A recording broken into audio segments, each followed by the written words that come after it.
Home ಮಿನಿಸ್ಟರ್ನ ಭೇಟಿ ಮತ್ತು agriculture ಮಿನಿಸ್ಟರ್ನ ಭೇಟಿಯಾಗಿದ್ದಾರೆ. ಯಾವ್ಯಾವ ವಿಚಾರ ಪ್ರಸ್ತಾಪ ಆಗಿದೆ?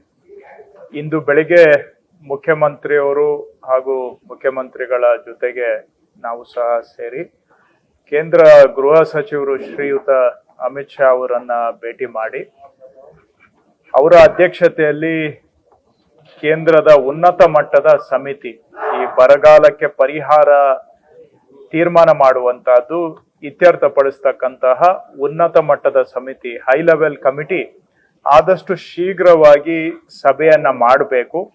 ಹಾಗೂ ನಾವು ಕರ್ನಾಟಕದಿಂದ ಕೊಟ್ಟಿರ್ತಕ್ಕಂಥ ಬರಗಾಲಕ್ಕೆ ಮನವಿಯನ್ನು ಕೊಟ್ಟಿದ್ದೇವೆ. ಅದರ ಮೇಲೆ ಆದಷ್ಟು ಶೀಘ್ರವಾಗಿ ತೀರ್ಮಾನ ಮಾಡಬೇಕು ಅಂತ ಕೇಂದ್ರ ಗೃಹ ಸಚಿವರನ್ನ ಒತ್ತಾಯ ಮಾಡಿದ್ದೇವೆ.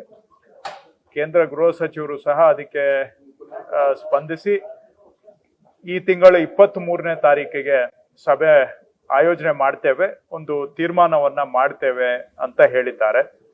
ಕರ್ನಾಟಕದಲ್ಲಿ ರೈತರು ಸಾಕಷ್ಟು ಸಂಕಷ್ಟದಲ್ಲಿ ಇರೋದ್ರಿಂದ ಆದಷ್ಟು ಶೀಘ್ರವಾಗಿ ತೀರ್ಮಾನನೂ ಮಾಡಬೇಕು ಮತ್ತು ಹಣವನ್ನ ಬಿಡುಗಡೆನೂ ಮಾಡಬೇಕು ಅಂತಾನು ಸಹ ನಾವು ಒತ್ತಾಯ ಮಾಡಿದ್ದೇವೆ.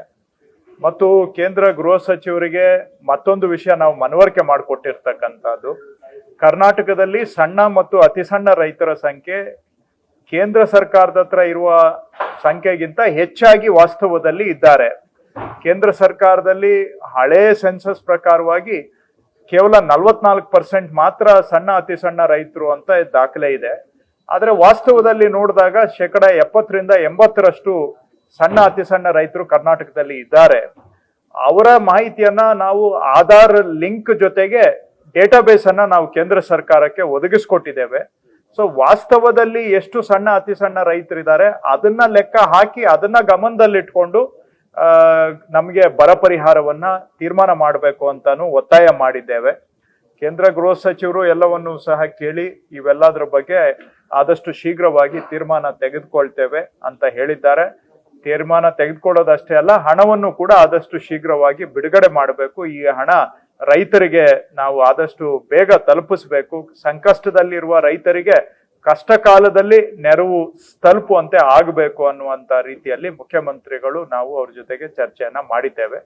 ತದನಂತರ ನಾನು ಹಾಗೂ ನಮ್ಮ ಹಾಸನ ಜಿಲ್ಲೆ ಶಾಸಕರು ಶಿವಲಿಂಗೇಗೌಡರು, ಗೋಪಾಲ್ ಸ್ವಾಮಿ ಅವರು ಕೇಂದ್ರದ ಕೃಷಿ ಸಚಿವರನ್ನು ಕೂಡ ಭೇಟಿ ಮಾಡಿ ಅವರು ಸಹ ಕೇಂದ್ರ ಕೃಷಿ ಸಚಿವರು ಉನ್ನತ ಮಟ್ಟದ ಸಮಿತಿಯಲ್ಲಿ ಒಬ್ಬ ಸದಸ್ಯರಾಗಿರ್ತಾರೆ. ಕರ್ನಾಟಕ ಬರಗಾಲದ ಹಿನ್ನೆಲೆಯಲ್ಲಿ ತಾವು ಸಹ ಆದಷ್ಟು ಶೀಘ್ರವಾಗಿ ತೀರ್ಮಾನ ಕೈಗೊಳ್ಳೋದಿಕ್ಕೆ ಸಹಾಯ ಮಾಡಬೇಕು ಅಂತ ಕೃಷಿ ಸಚಿವರನ್ನ ಮನವಿ ಮಾಡಿದ್ದೇವೆ.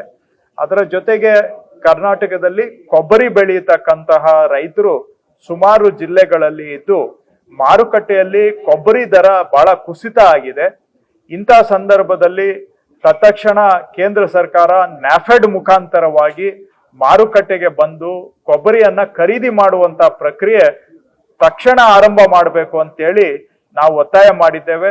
ಮುಖ್ಯಮಂತ್ರಿಗಳಿಂದ ಕೇಂದ್ರ ಕೃಷಿ ಸಚಿವರಿಗೆ ಪತ್ರವನ್ನು ಕೂಡ ಬರೆದು ನಾನು ವೈಯಕ್ತಿಕವಾಗಿ ಆ ಪತ್ರವನ್ನ ತೆಗೆದುಕೊಂಡು ಹೋಗಿ ಕೃಷಿ ಸಚಿವರಿಗೆ ಪತ್ರವನ್ನ ಕೊಟ್ಟು ಕರ್ನಾಟಕದಲ್ಲಿ ಕೊಬ್ಬರಿ ಬೆಳೀತಕ್ಕಂತ ರೈತರು ಸಂಕಷ್ಟದಲ್ಲಿರುವಂತ ವಿಷಯವನ್ನ ಅವರಿಗೆ ಅರ್ಥ ಮಾಡಿಸಿದ್ದೇವೆ. ಮತ್ತು ಇಂಥ ಸಂದರ್ಭದಲ್ಲಿ ನ್ಯಾಫೆಡ್ ಮುಖಾಂತರ ನೇರ ಪ್ರವೇಶ ಮಾಡಿ ಖರೀದಿ ಮಾಡೋದ್ರಿಂದ ಮಾರುಕಟ್ಟೆಯಲ್ಲಿ ದರ ತಾನೇ ಸುಧಾರಣೆ ಆಗುತ್ತೆ, ಅದರಿಂದ ರೈತರಿಗೆ ರಕ್ಷಣೆ ಸಿಗುತ್ತೆ. ಆದಷ್ಟು ಶೀಘ್ರವಾಗಿ ಕೊಬ್ಬರಿಯನ್ನ ಖರೀದಿ ಮಾಡ್ತಕ್ಕಂತ ಅದಕ್ಕೆ ಕೇಂದ್ರ ಸರ್ಕಾರ ಮುಂದಾಗಬೇಕು ಅಂತೇಳಿ ಒತ್ತಾಯವನ್ನು ಕೂಡ ಮಾಡಿದ್ದೇವೆ. ಮುಖ್ಯಮಂತ್ರಿಗಳ ಪರವಾಗಿ ಕೃಷಿ ಸಚಿವರನ್ನ ಭೇಟಿ ಮಾಡಿ ಅವರು ಇದನ್ನ ನಾವು ಉನ್ನತ ಮಟ್ಟದಲ್ಲಿ ಚರ್ಚೆ ಮಾಡಿ ಇದ್ರ ಬಗ್ಗೆ ತೀರ್ಮಾನ ತೆಗೆದುಕೊಳ್ತೇವೆ ಅಂತ ಹೇಳಿದ್ದಾರೆ. ನಾವು ಅದಕ್ಕೆ ಮತ್ತೆ ಒತ್ತಾಯ ಮಾಡಿ ಹೇಳಿದ್ದೇವೆ, ಆದಷ್ಟು ಶೀಘ್ರವಾಗಿ ಈ ಕೆಲಸ ಆಗಬೇಕು ಅನ್ನುವಂತದನ್ನ ಒತ್ತಾಯ ಮಾಡಿ